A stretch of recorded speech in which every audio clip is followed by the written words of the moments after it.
ইলিশ সাগরে পাওয়া যাচ্ছে না, টোটালে যাও অল্প স্বল্প পাওয়া যাচ্ছে, তা 12-1300 টাকা কেজি। এখন গঠন হয়েছে কি মাছ না পালি তো মাছের দাম বাড়বে, বুঝলেন না? সাগরেই নাই মাছ, আমরাই কি আরবো। আগের তুলনায় সাগরে কম মাছ পড়ার কারণে এই হিমায়িত মৎস্য মাছ কেজি প্রতি 50 টাকার দাম বেড়েছে। এখানে টুনা মাছ পাওয়া যায়, আইলা মাছ পাওয়া যায় এবং আপনার জাপানি পুঁটি আর হলো সাগরের ট্যাংরা মাছ পাওয়া যায়।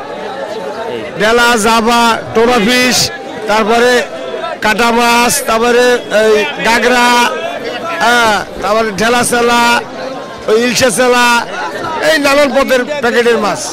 এই এখন পরিবহন খরচ, তেলের দাম বৃদ্ধির কারণে ট্রলার মালিকরা আপনার পরিবহন খরচ মেকআপ করতে পারতেছে না।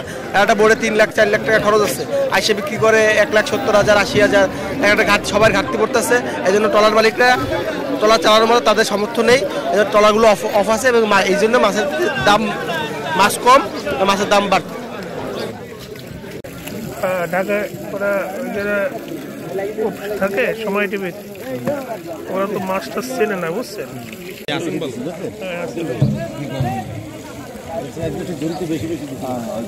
এবার চলে যান খোলায়, এবার খোলায় যে আপনি তুলতে পারেন, সব সাজানো রয়েছে, সমস্যা আর কোয়েন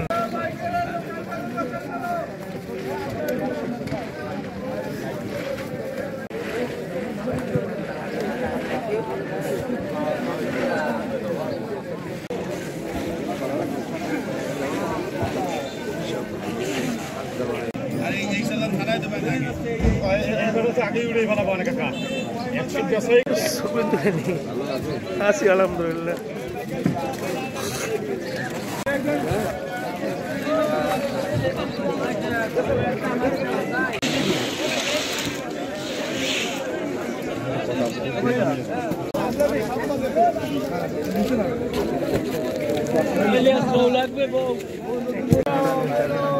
তোর সাথে কাজে নেছো আর আমার দিয়ে দিছি আরে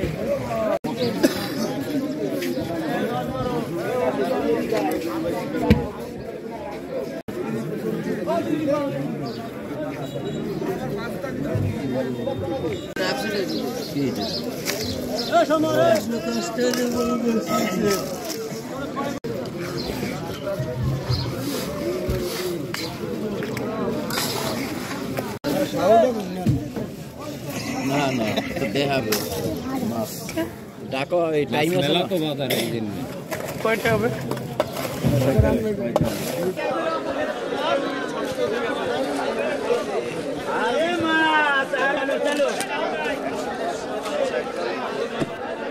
বাইকের দিকে, বাইকের দিকে, বাইকের খামচালি